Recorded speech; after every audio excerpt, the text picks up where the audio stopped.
The goal of Satan for you and me is to take away from our lives the purpose for which we were created in the first place. I wonder if anybody in here today needs God to shut the devil down. Devil took my dignity, got my dignity back. Took my joy, I got my joy back. Took my future, I got my future back. Took my life, and I got my life back.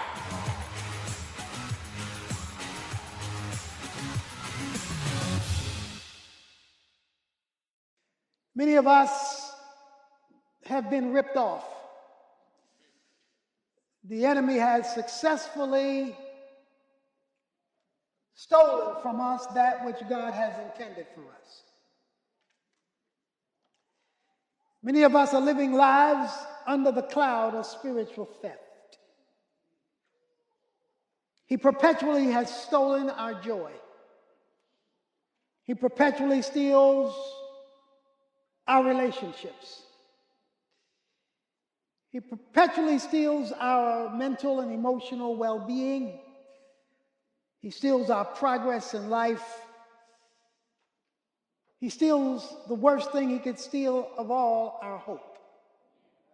Our goal through this series is for you to reclaim your spiritual authority, for you to get back what is legitimately yours, for you to be able to ascertain, identify, and recapture that which God has intended for you. But in order for that to happen, in order for me, you, and us, because this speaks collectively as well, to no longer be ripped off in our homes, with our children, in our marriages, on our jobs, with our well-being physically and mentally, in order for that ripping off not to continually occur, we are going to have to understand and enact God's perspective.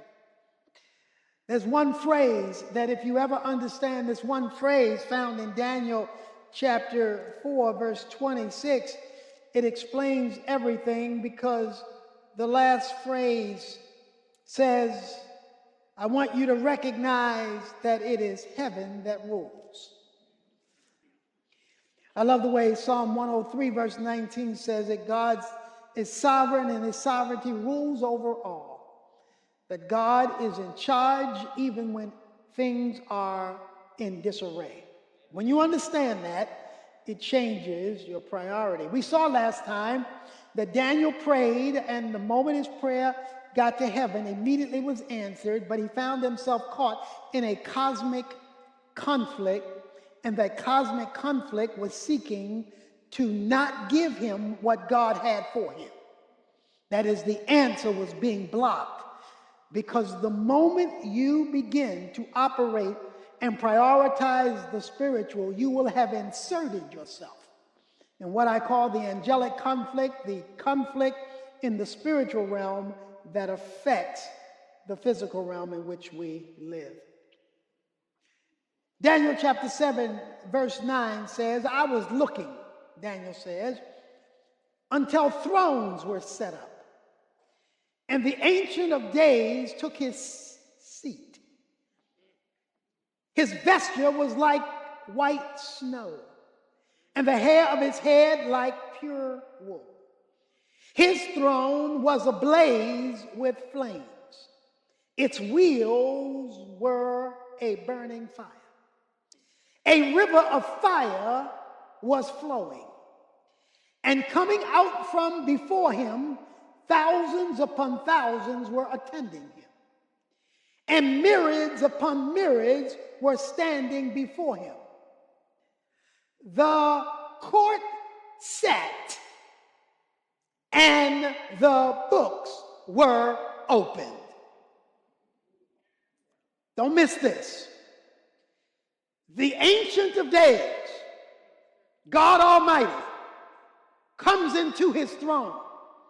The throne is where the king rules. But we discover in verse 10 that the throne room, stay with me here, is also a courtroom. Because he says the court was seated, and the books were opened. God is sitting on a throne, but the ruler is also the judge because he's in a courtroom.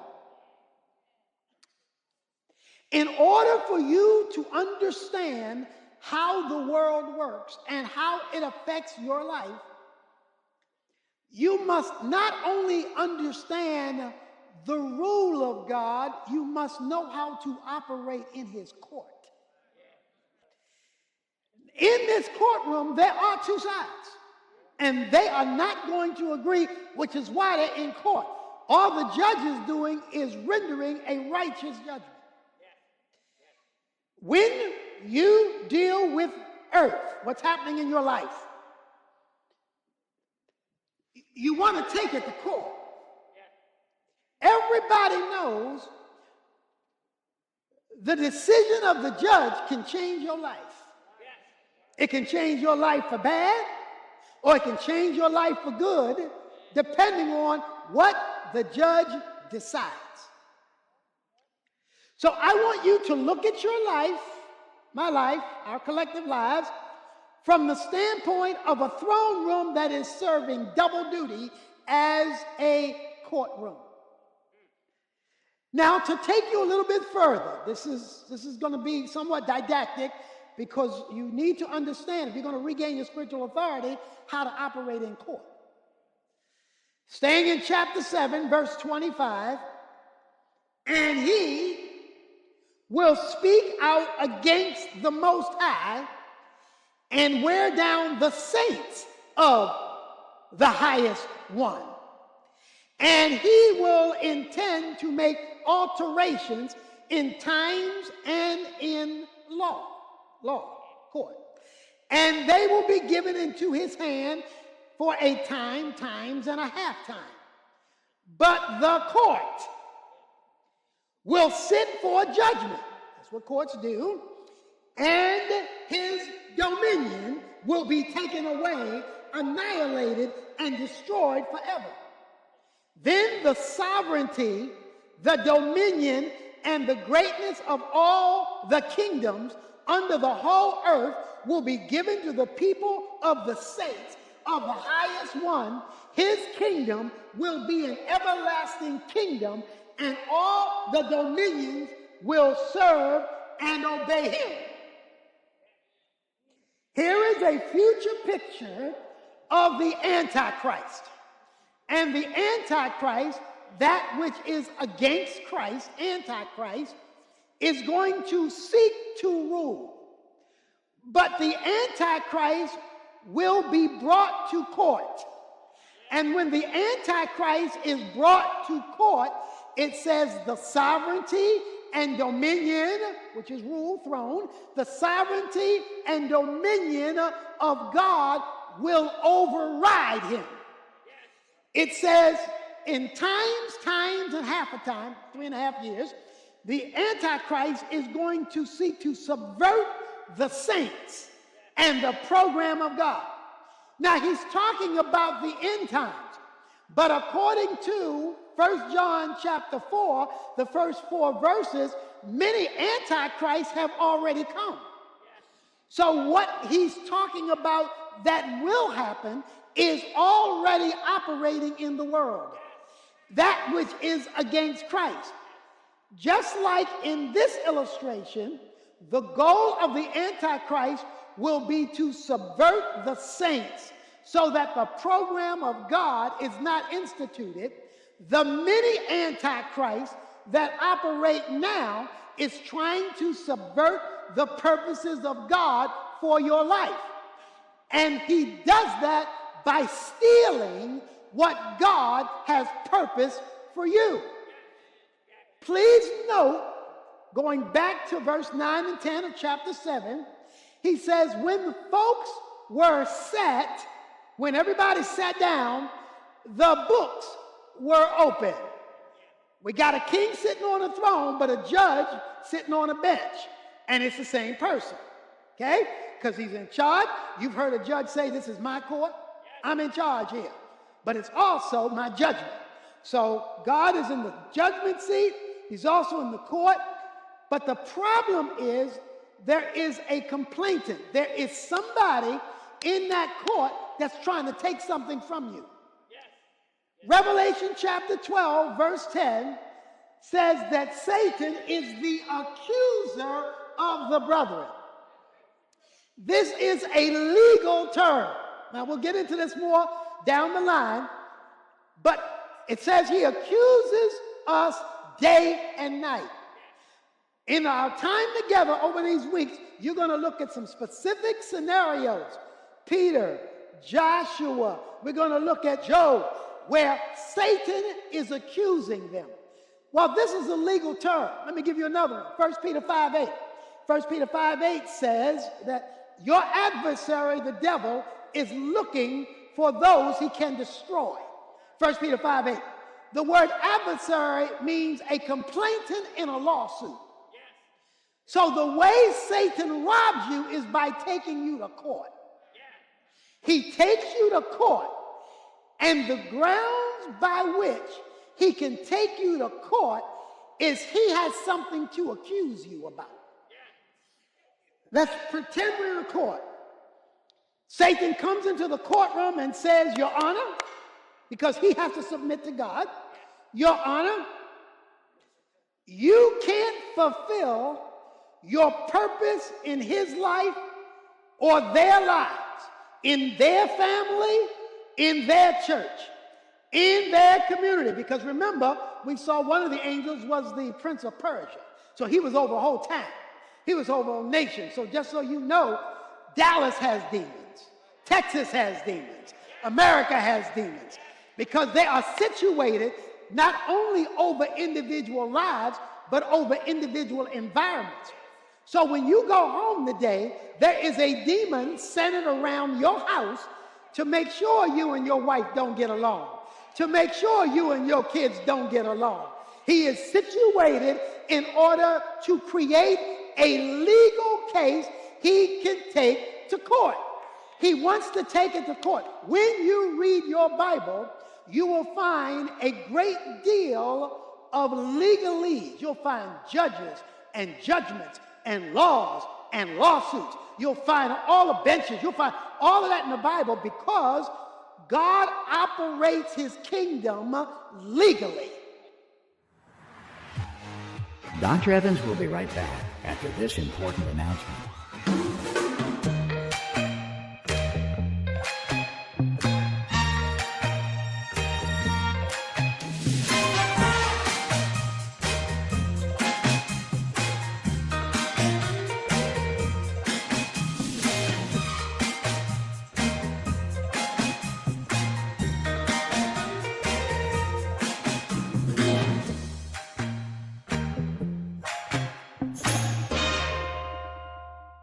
There are legal, and there's a word for that, there's a legal governance. And the goal of this legal program is to institute God's plan.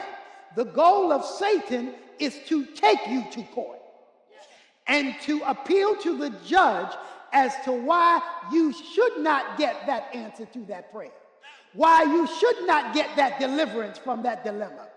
He will charge you as an adversary with a lawsuit and accuse you before the judge.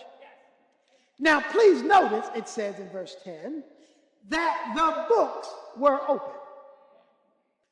Well, let me tell you about your book. Psalm 139, verse 16. Your eyes have seen my unformed substance, and in your book are written, in your book were all written the days that were ordained for me. So in your book are my days, whereas yet there was not one of them. So I don't have a day yet, but you planned out my day. And not only have you planned out my day, you wrote down the plan. In the book of Hebrews, he's calling us to understand what God is about. Verse 5, he says, therefore, when he comes into the world, he says, sacrifices and offerings you have not desired, but a body you have prepared for me.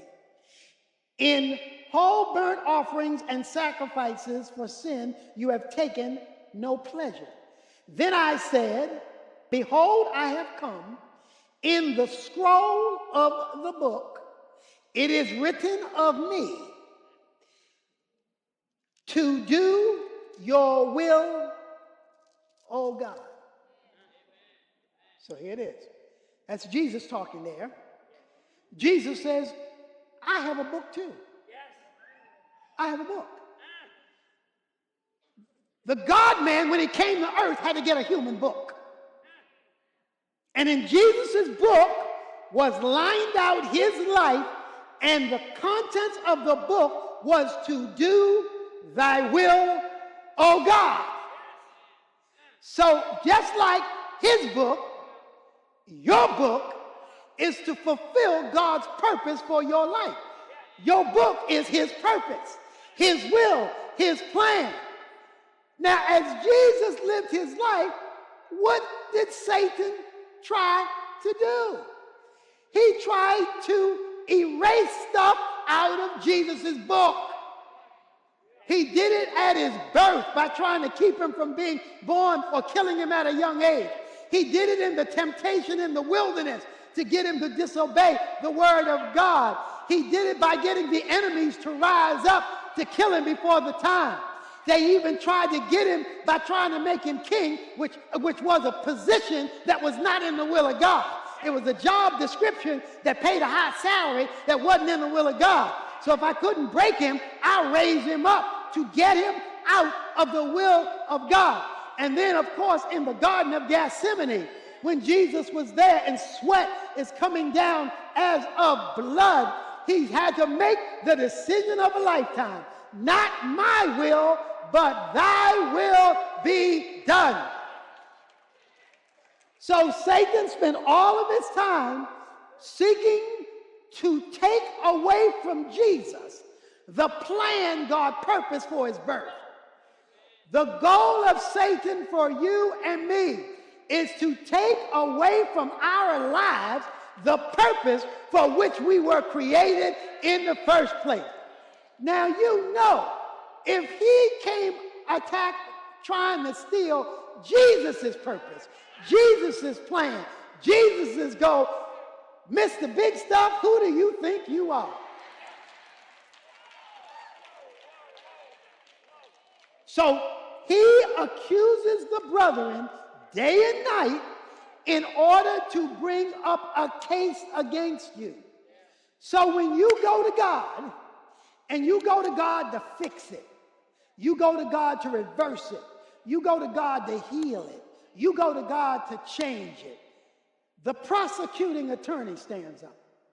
Just a minute, Your Honor. Just 1 minute. You can't give him, you can't give her what she just asked for, because I got a case here. Let me tell you what they did yesterday. Let me tell you what they did the day before. In fact, let me tell you what they're thinking there in church. I got a case against them. So you can't give them what they asked for, because I have a case against them. Now, I'm going to get a little ahead of myself, but whenever somebody has a case against you, you better have a good lawyer on your side. You better have a defense attorney who knows what they are doing. I don't want to go too far too fast, but I do know a good lawyer. He's called Jesus Christ, the righteous. We have an advocate with the Father, Jesus Christ, the righteous, and an advocate is a lawyer. So he's speaking in court terms, where when you go to God, you don't only go there relationally, you go there legally. Now, there is a biblical word for this legal connection. It's found throughout the book of Daniel, but it's found throughout the Bible. And that is the word covenant. That when God was giving his law in Exodus chapter 19, he was giving the law for the nation. How the nation would run, how the nation would operate, how the laws would be executed.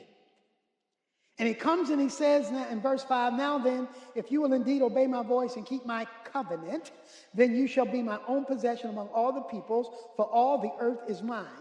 And you shall be to me a kingdom, a priest, and a holy nation. These are the words you shall speak to the sons of Israel. Covenant is a divinely created relational bond. And it is legal by nature. Okay?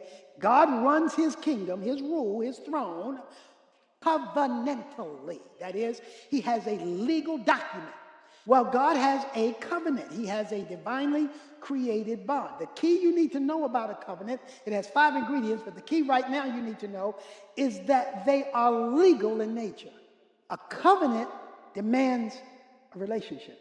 A covenant is a divinely created relational bond that is legal in nature. But it is tied to relationship. A lot of folk be calling on heaven, but God is looking for standing. He wants to know, do you have a legitimate basis for laying claim for me to hear this case? So what Satan does is he brings accusation, our adversary. The Greek word means a litigant in a lawsuit. He brings legal case against us. So the question on the floor is, will the judge hear the case? And whether the judge hears the case is, do you have standing? Daniel has standing because God says you are highly esteemed up in here, up in here. We view you highly up here. And therefore I will hear your case. See, God knows for some of us, we'll ask the supreme heaven to hear our case. But God looks at no commitment, no faithfulness, no dedication. He said, y'all don't have no standing up here. If I answer you, all the enemy going to do is come back tomorrow with something else and come back the next day with something else because y'all not sure. You have no standing up here. See, you want to be positioned when you want God to give you back what the enemy has stolen from you. You want standing. Because once you have standing, they'll listen to the merits of the case. They'll listen to the merits of the case. See, we want God to hear the merits when we have an established standing. And that is why we must pursue a relationship with the Lord, not just the blessings from the Lord. And so I want you now to think of the battle you are in to reclaim what has been stolen from you. A decision has to be made in court. And if you can't litigate it properly in court, then you will not have the authority to get back what the enemy has stolen. So when we go through this process, we're going to try to turn everybody in here into a litigating attorney so that you know how to go take your case to court. So that you can exercise spiritual authority, watch this, over whatever has been written in your book. See now, because I don't want to give that another extreme out there where people think that they can get whatever they ask for, whenever they ask for. No, you can get your book. Whatever's in your book, that's what you can get. Okay? Yeah. So if it ain't in your book, don't even go to court. Don't even go to court because they'll say you don't have standing. That ain't in your book. I never planned for you to have that. I never planned for you to get that. I never planned for you to go there. So don't even bring that case up into the case dismissed. But if it's in your book and the enemy has stolen it in court, okay, God allows appeals. Now, for all you lawyers, I may not know what I'm talking about, but it sounds good.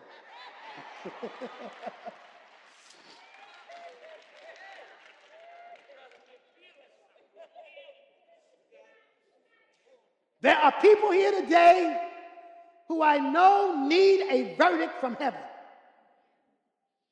You need heaven to intercede and change something. He has robbed years from your life, dignity from your person, hope for your future, your ability to function in an orderly way. He has messed with your mind. He has stolen from you. And the problem is, you got a prosecuting attorney in court and you haven't even shown up. They haven't even shown up. Where is the defendant? He hasn't shown up.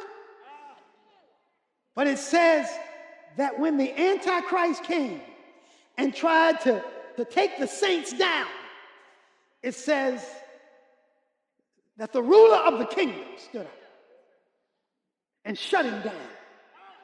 I wonder if anybody in here today needs God to shut the devil down. Need to shut him down because he got too much say-so. You need to shut him down because you need somebody on your side who says, I object, Your Honor. I object. Well, if you're tired of being robbed of your spiritual authority, of what is legitimately in your book, that is God's will for your life. Because, one of Satan's goals is to take your life before the time. It's time for you, me, our families, and our church to go to court, to go to that court, the heavenly court. I'm expecting some testimonies of some people who say, guess what God gave me back? Guess what God gave me back? Guess what God gave me back? Devil took it, but God gave it back. The devil took my dignity, got my dignity back. He took my decency, I got my decency back. Took my joy, I got my joy back. Took my marriage, got my marriage back. Took my kids, got my kids back. Took my job, got my job back. Took my finances, got my finances back. Took my future, I got my future back. Took my joy, I got my joy back. Took my friends, I got my friends back. Took my life, and I got my life back.